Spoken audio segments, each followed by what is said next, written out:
The desert sun burns white against the horizon. Heat shimmers across the sand, warping the outlines of armored vehicles parked in neat rows.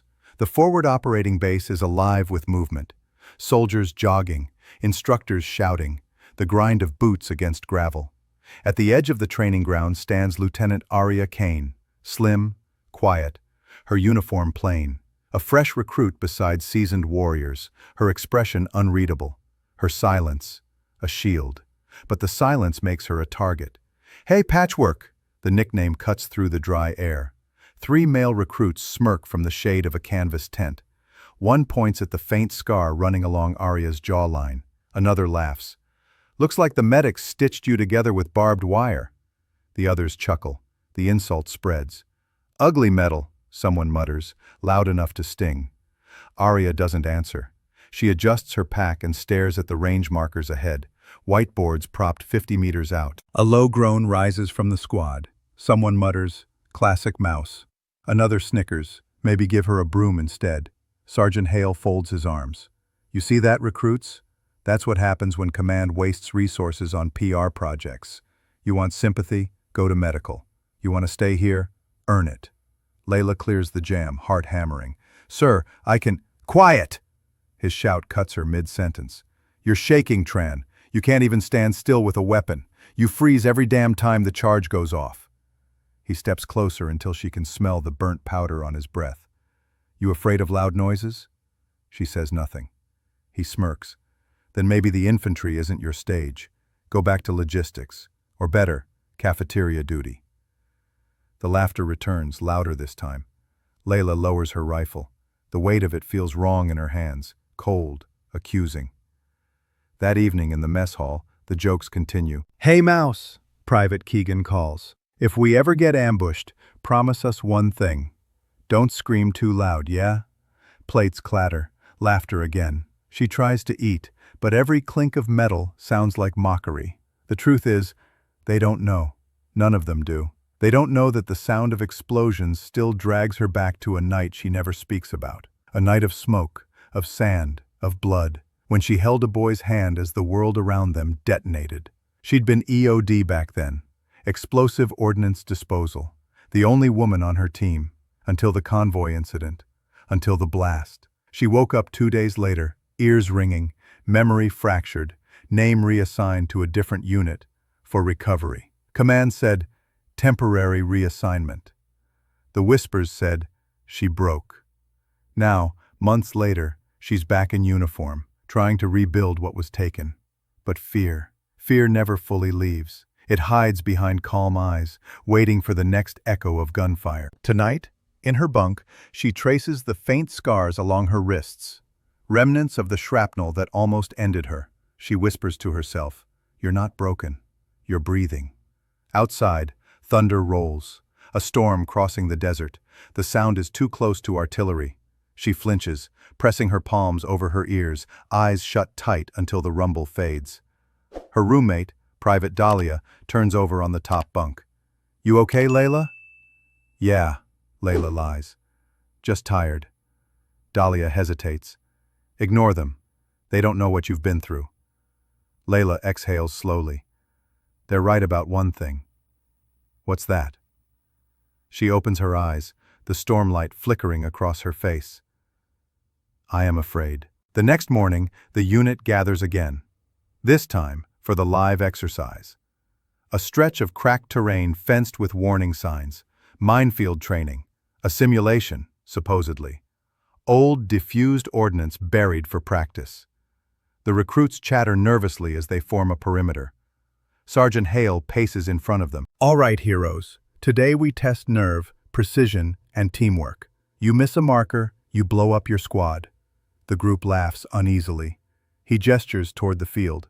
"I need one volunteer to lead the sweep." Silence. Then a voice from the back. "Send Mouse. She can tiptoe. Maybe she'll scare the mines to death." Hale grins.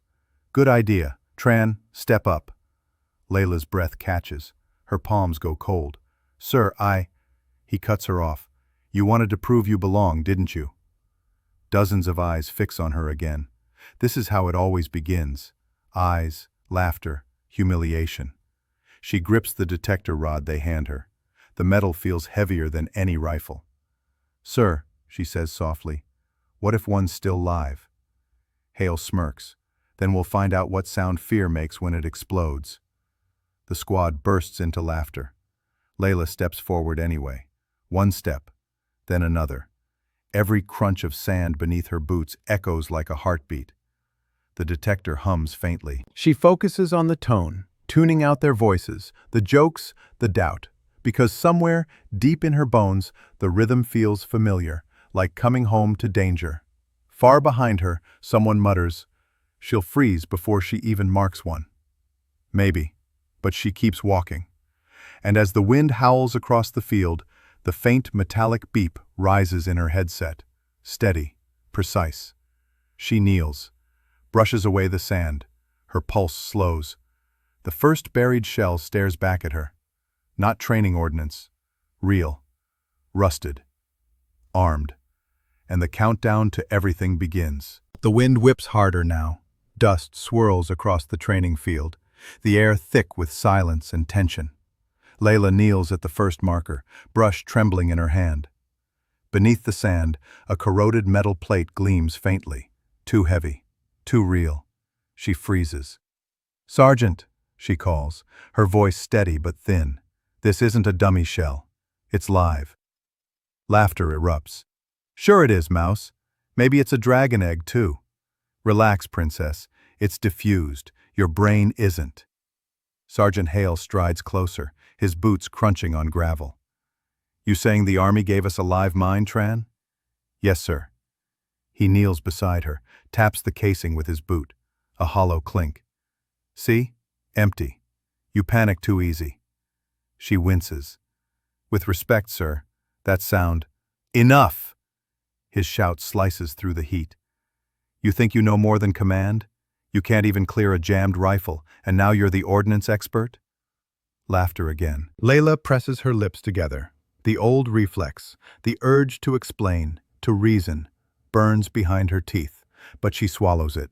Logic never wins against mockery. "Back in line," Hale orders. "We'll send a real tech to check your fairy tale later." She looks once more at the half-buried shell. Every instinct screams wrong, but she obeys. An hour later, the squad breaks for water. Layla sits on a crate near the edge of camp, helmet off, face streaked with dust. Private Keegan strolls over, holding her detector like a toy. "Guess what, Mouse? You left your magic stick. Want me to find unicorns with it?" He sweeps it near her boots. "Beep beep, danger zone. Oh wait, that's just you shaking again." The others laugh. Layla stays still. "Give it back." Keegan leans close, voice low. "You're the reason people don't want women on the line. One cry, and everyone trips." She doesn't rise.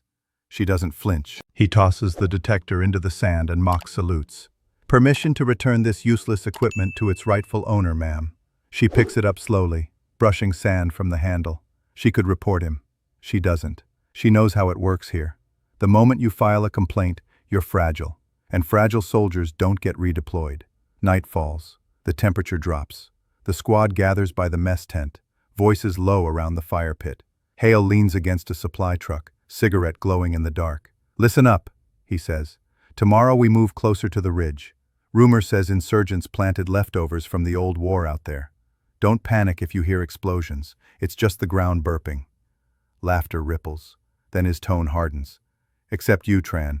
You panic when someone sneezes." More laughter. Layla clenches her fists under the table. He isn't done. "Tell you what, Mouse. I'll make it easy on you. Tomorrow, you stay behind with supply. Maybe fold parachutes or clean boots. Safer for everyone." Her chest tightens. "Sir, with respect, I trained for—" "You trained for nothing. You freeze under fire, you invent live bombs that don't exist, and you drag morale down with you." The fire cracks. Silence falls, heavy and sharp. Then someone snorts. She probably dreams of mines just to get attention. Laughter again. Nervous this time, forced. Layla stands, her shadow long against the sand. "Permission to speak freely, sir?" Hale smirks. "By all means, Mouse. Entertain us." She meets his eyes. Fear doesn't make me weak. It keeps me alive. The laughter dies. Her words hang like sparks above the fire, but Hale just exhales smoke. Then stay alive somewhere else. Dismissed. She walks away, past the rows of tents, into the open dark. Each step crunches softly, the stars hard and white above. She stops at the perimeter fence, staring out toward the ridge, black against the horizon. Somewhere out there, the real mines wait. She can almost feel them. Her fear isn't gone, it never will be. But beneath it, something older stirs. A memory, a muscle, an instinct honed by years of EOD work she pretends she's forgotten. A voice echoes in her mind, her old mentor's words. Fear is the wire between life and death. You cut it wrong, you don't get a second try. Layla exhales, slow and steady. Tomorrow, she decides, she won't stay behind. She'll walk that ridge herself, and when she does, someone's going to learn what real courage sounds like. Dawn crawls over the desert like a ghost. The horizon bleeds pale orange, and the wind tastes of sand and iron. The squad moves out toward the ridge. Boots crunch. Radios hiss. The chatter is light, the kind soldiers use to hide nerves. Layla walks behind them, silent, helmet low. Detector slung across her shoulder, even though she's been ordered to stay back. No one notices her slip into formation. They never notice her until they need someone to blame.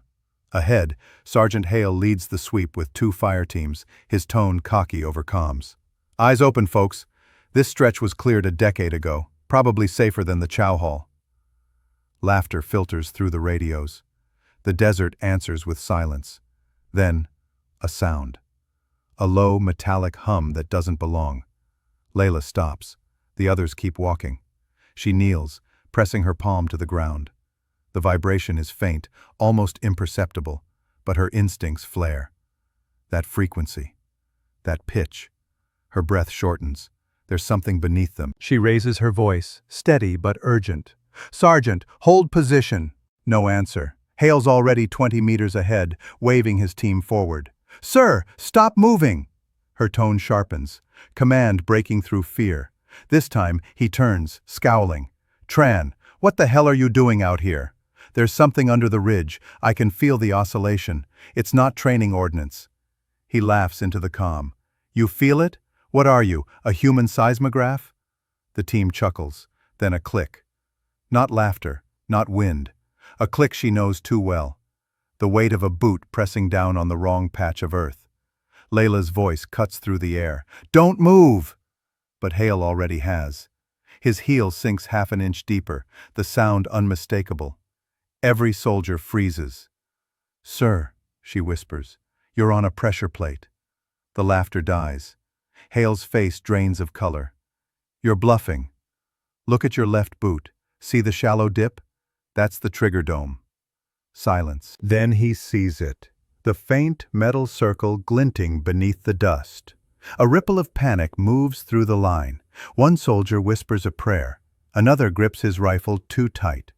Layla exhales slowly, stepping forward. Tran, stay back. Hale snaps. If I stay back, you die.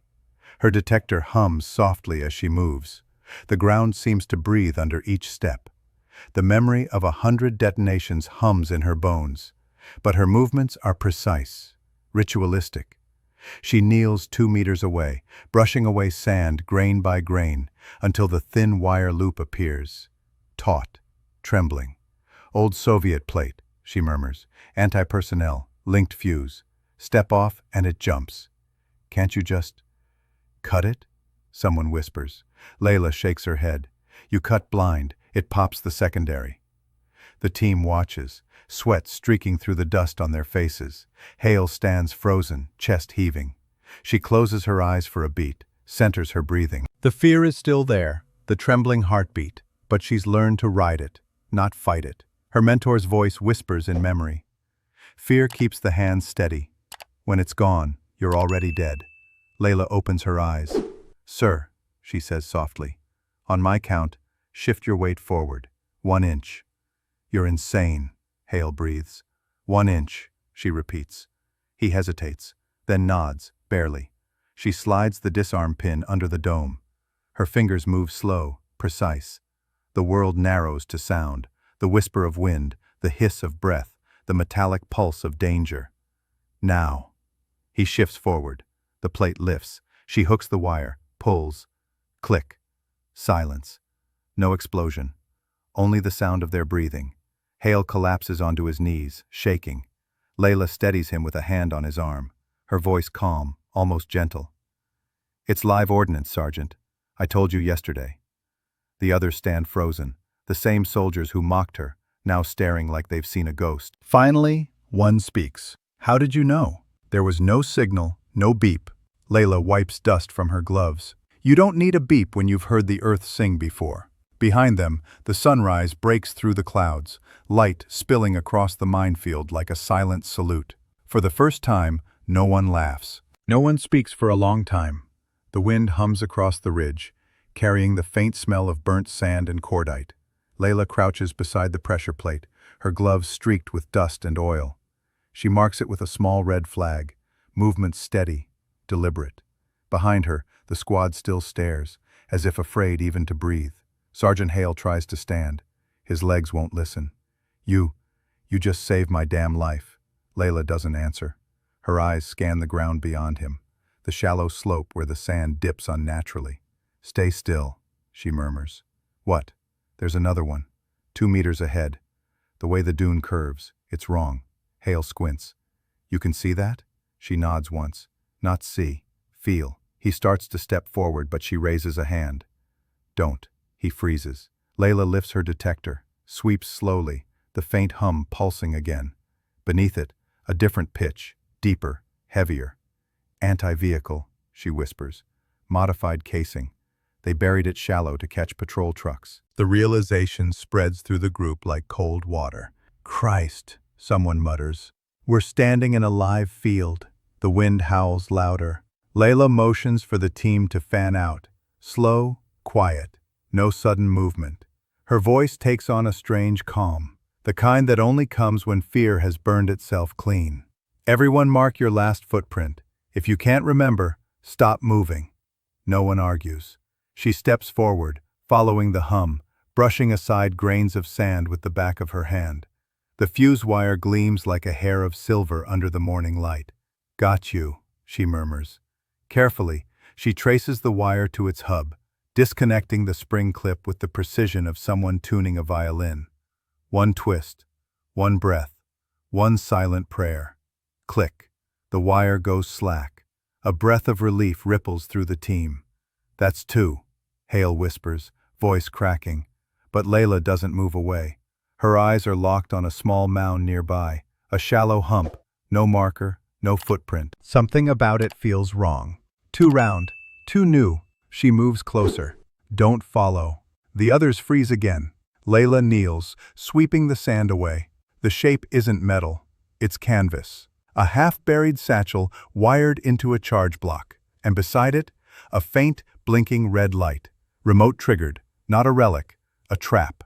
Her throat tightens. The mines were bait. Someone's been using this range as cover for live ordnance trafficking. She taps her comms. "Command, this is Unit Delta 4. We've got live ordnance, real, active, static." No response. The comms are dead. She glances at Hale. "Frequency jam. They've been testing this field without scanning for interference. We're blind." The squad looks to her now, the same faces that once sneered. "What do we do?" one asks. Layla exhales. "You follow my voice, and no one moves until I tell you to." She opens the satchel, disarming sequence etched in muscle memory. The timer blinks, slow, then faster. 0:28.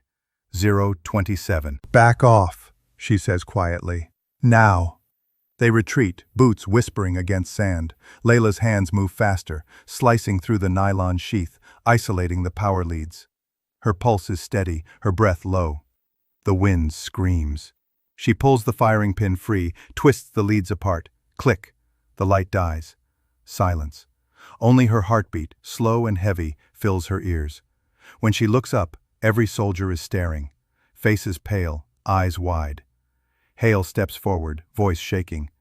You just disarmed a live charge with no visor, no suit, and no comms."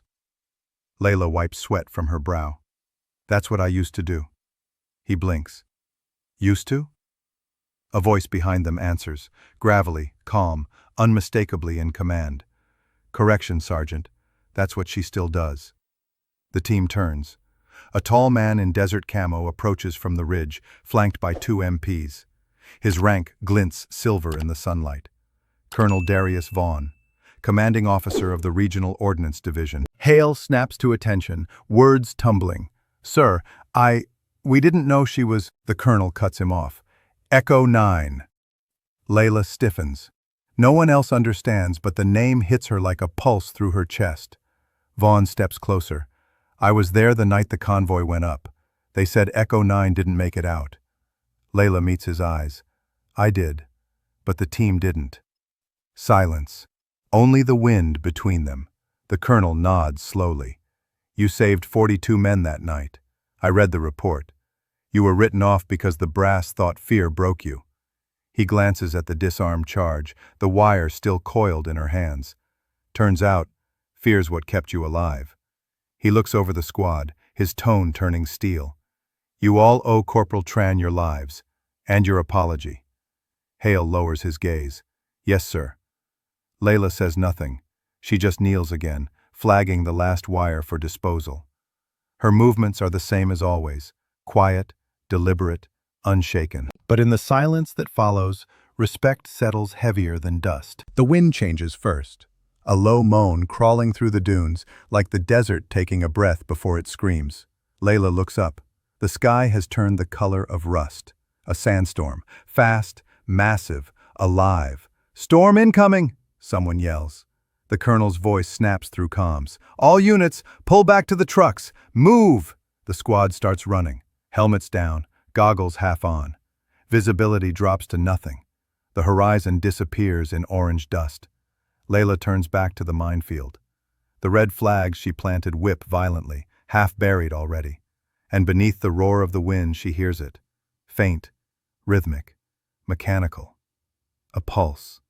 Not wind, not her imagination. Another charge. Still live, still ticking. She calls out, but her words vanish in the storm. The comms crackle with static. No signal. She's alone. Her boots sink deeper into sand as she fights the wind, the detector screaming faintly against the chaos. Each step feels like moving through fire and glass. The timer tone grows clearer, a sharp, metallic ping between gusts. She drops to her knees, shielding her face, brushing away sand with both hands until she sees it. A tripwire cluster, half exposed. 3 linked charges, chain-triggered. If one blows, they all go. The field will ignite. The convoy route, gone. Her chest rises, falls, then stills. Every muscle remembers. She slides the blade of her field knife under the first wire, twists her wrist, cuts. A snap, then silence. 2 more. Her breathing matches the rhythm of her hands.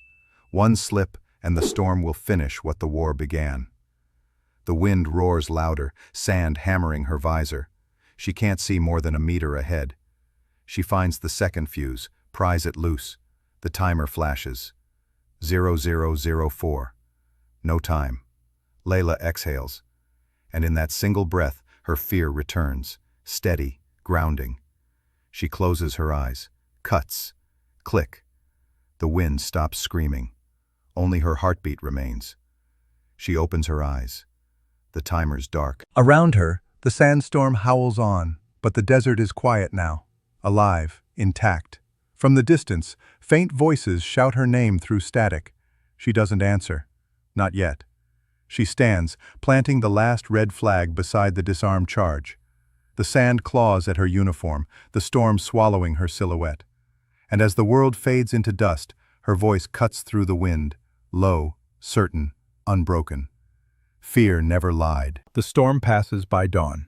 The sky turns pale blue, like the desert forgot it ever tried to kill them. Trucks idle near the ridge. Soldiers stand outside, uniforms coated in dust, waiting. And then, through the thinning haze, a figure appears. Small, slow, steady. Layla. Helmet under her arm, detector across her shoulder, red flags marking every step behind her. The squad rushes forward. Even Hale, stumbling, eyes red, stops a few meters short, unsure how to speak. She gives him a tired smile. "You missed a nice sunrise." He nods, words catching. You saved us again." The colonel approaches, voice low but firm. "Echo 9, you just cleared a live field blind. Command will want to reinstate your EOD status." She shakes her head gently. "Not for me, sir.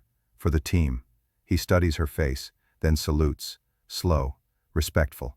The others follow, one by one, boots scraping against the sand. For the first time since the convoy explosion, Layla doesn't flinch when the wind hits her ears. The sound no longer feels like a threat. It feels like breathing. That night, she sits alone by the perimeter fence, the stars bright and merciless above. The world feels quieter now. In her lap, she holds a fragment of shrapnel, polished, harmless. A reminder, fear never left her, but maybe it never had to, because fear kept her alive. It taught her when to listen, and it showed her that silence can be the loudest form of strength. If her story moved you, if you've ever been dismissed, doubted, or called too afraid, remember Layla Tran. She didn't conquer fear, she worked with it, and in doing so, she saved everyone who once laughed at her. Hit like, share her story, and subscribe for more true courage tales the world almost forgot. Because sometimes, the quietest soldier is the one who changes everything.